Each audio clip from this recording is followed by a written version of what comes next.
Anita, we've got Chakri Lokapriya joining us and Alok Jain as well this afternoon. I'm going to kick off with Telecom since that's what we're discussing at the moment. Chakri, the big newsmaker this week and a lot of action on a Vodafone Idea, perhaps on the back of fundraising attempts. The board, of course, looking to discuss that, explore various options, offloading assets in order to meet those requirements. How did you react to those developments this week? Based on what's happened with the Supreme Court giving them a 10-year window to make the repayments, now fairly it's actually quite a tall order for Vodafone and Bharti. There are a number of things that they need to do, especially Vodafone. They need to raise tariffs by, let's say, about 25%, find a global partner who can allow them to compete with the new geo platform. They have to use the cash flows to reduce debt, and then try and find non-core assets. Now, by the time they do all this, mind you, they're also competing with geo. So I think against that, all these expectations that they will do each one of these things has allowed the stock to actually rally, even because the judgment in itself was actually kind of below expectations. The markets expected kind of a 15-year kind of a window.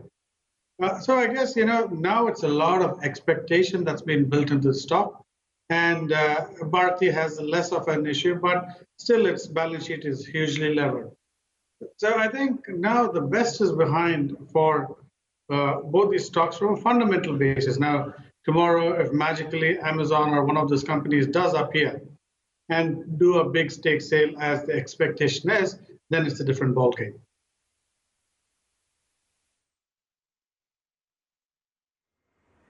Sure.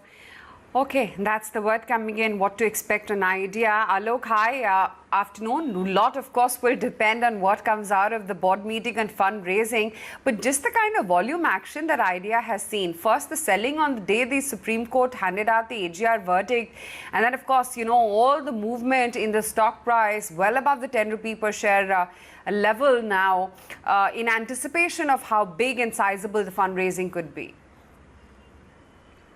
Yeah, so on the technical charts, there was a good formation of a cup and handle pattern, and it requires the stock to break out above 12.5 and stay there.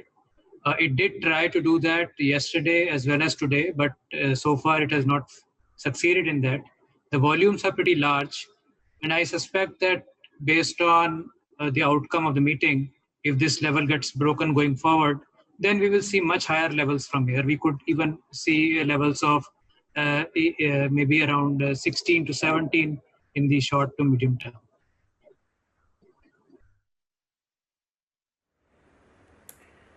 Right. Okay, that's the take on Idea. Chakri, what about banks? It seems like on each given day when the market has had a fall, banks have really taken the borne the brunt of it. Today as well, you had the NIFTY bank underperform the benchmark indexes.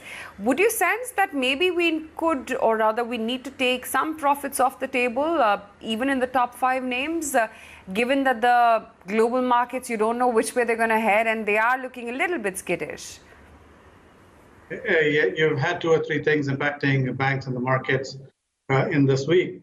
One is, of course, yesterday the markets kind of came off and the global markets came off. Second, you had the SEBI deadline, which on the end of August in requiring the margins.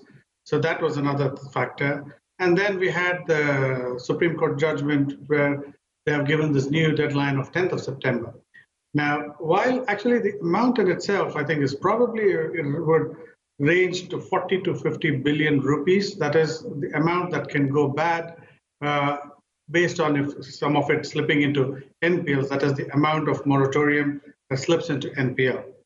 The amount itself, I think, and at the aggregate for the overall system is not a huge amount. So between the private banks and the PSU banks, you'll have your usual suspects whether of which one has a better quality of book for their credit card lending and consumer durables lending kind of a business, or even the other businesses. So, but I think it does set a precedent in terms of, just like farm loan waivers are bad, the same way here a waive off of interest just kind of sets a bad precedent. Now, outside of that, now, if there is a proper restructuring and, give them a greater time window and come up with a new term for the interest on interest that they need to pay, I think largely the system would be fine. I think the bigger issue is where will the loan growth, new loan growth come from? Because the fiscal space available to both states as well as the center seems to be kind of limited. So where does the development spend come? And therefore, where does the kicker for credit growth come? I think a matter of a confluence of all these is kind of led the banks down this week, but the valuations are kind of pretty much reflect all kinds of problems. So banks are not going to be the reason to take this mark down further. It's probably just a week of confluence of all these factors.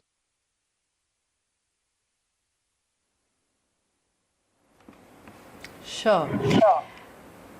Okay. Looking at some of the other stocks on our radar in terms of the auto names as well. Alok, let me get you in here. We saw, of course, the tractor makers well informed, continuing to see robust move across stock price as well. Two-wheelers kind of sat out, except for very late in the week where we saw some meager buying coming in. Otherwise, we did see a little bit of pressure coming in there.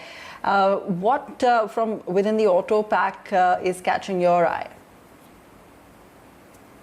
So within the four-wheeler segment, I think Maruti is doing very well in terms of the stock price movement.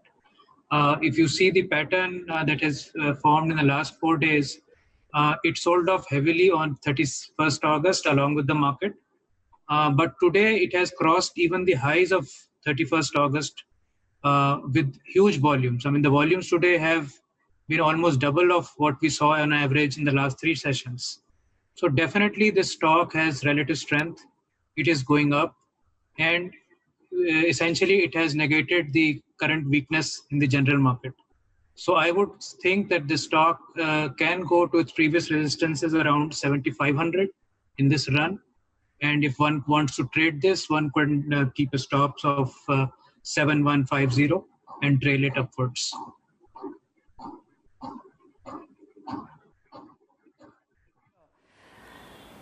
Chakri, pharma majors also completely were quiet this week, and yes, we know they've had a fabulous run-up, but is this a pause? Are market men preferring to look elsewhere for the moment? How are you viewing the kind of stall that we're seeing when it comes to pharma?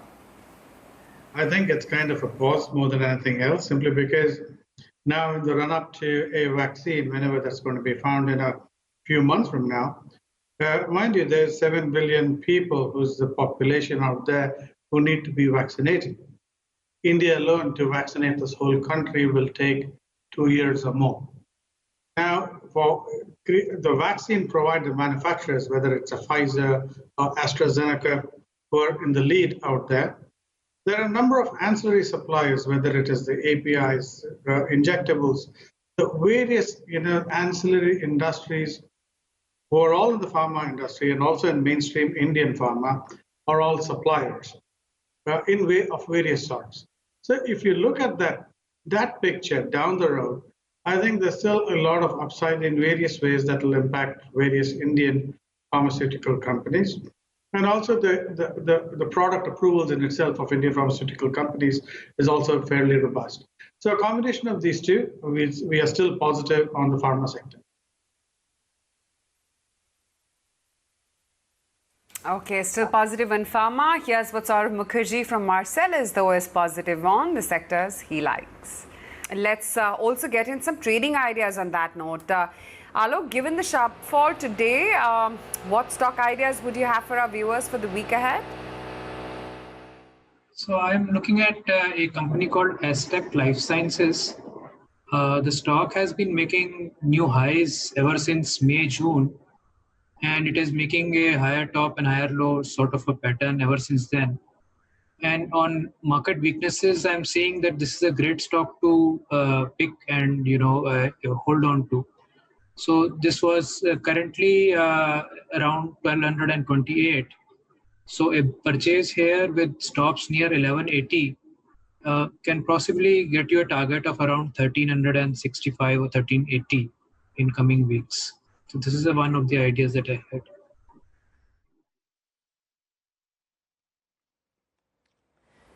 Sure.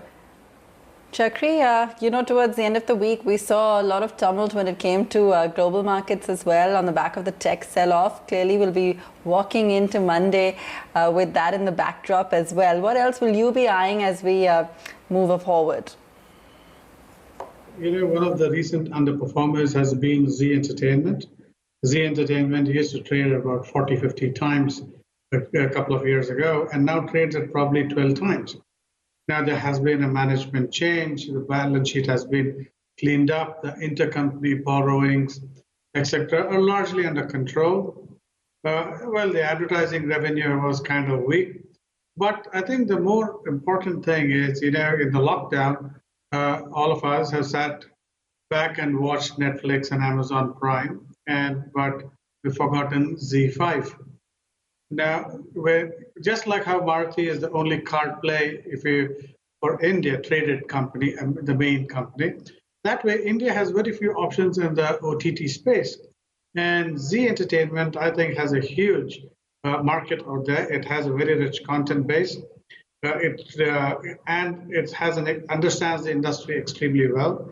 It has excellent penetration across various regions. And I think from this perspective, I think it's a company which is worth looking at both for the medium and the long term, because I think this is a story that is likely to play out.